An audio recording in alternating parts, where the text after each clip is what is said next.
nous avons été, nous sommes, submergés par la force mécanique, terrestre et aérienne de l'ennemi. Ce sont les chars, les avions, la tactique des Allemands qui ont surpris nos chefs au point de les amener là où ils en sont aujourd'hui. Mais le dernier mot est-il dit? L'espérance doit-elle disparaître? La défaite est-elle définitive? Non. Croyez-moi, moi qui vous parle en connaissance de cause, et vous dis que rien n'est perdu pour la France, les mêmes moyens qui nous ont vaincus peuvent faire venir un jour la victoire. Moi, général de Gaulle, actuellement à Londres, j'invite les officiers et les soldats français qui se trouvent en territoire britannique ou qui viendraient à s'y trouver, avec leurs armes ou sans armes. J'invite les ingénieurs et les ouvriers spécialistes des industries d'armement qui se trouvent en territoire britannique ou qui viendraient à s'y trouver, à se mettre en rapport avec moi. Quoi qu'il arrive, la flamme de la résistance française ne doit pas s'éteindre et ne s'éteindra jamais.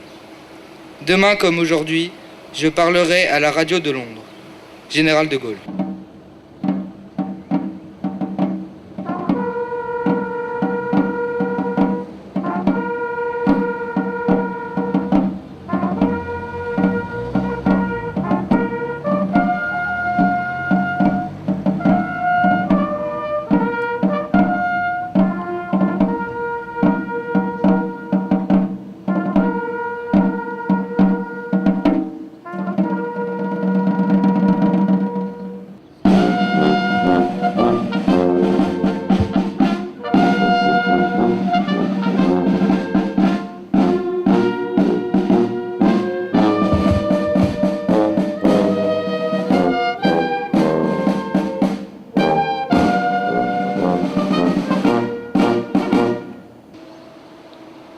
Nous rendons aujourd'hui hommage au chef de la France libre. Nous nous souvenons de cette voix unique qui, dans les heures peut-être les plus sombres de notre histoire, a incarné la liberté.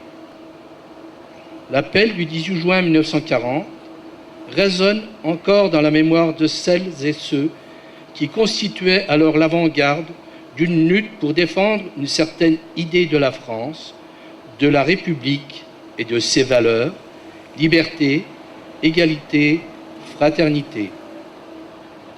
Venus des 5 continents, de toutes origines et de toutes cultures, ils se sont battus dans les rangs de la France libre, sous le soleil de Libye ou dans la neige des Vosges, avec une même ardeur et une même détermination pour terrasser la barbarie nazie. Au fronton de la crypte qui, au Mont Valérien, abrite 16 corps de combattants, une phrase est gravée.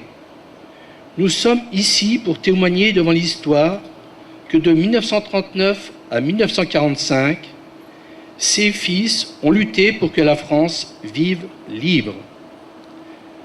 Cette phrase dit à elle seule tout le sens de l'engagement de ces combattants jusqu'au sacrifice suprême. Que cet engagement et ce sacrifice qui permirent à la France d'être ce qu'elle est aujourd'hui, demeure un exemple pour les jeunes générations. Kader Arif.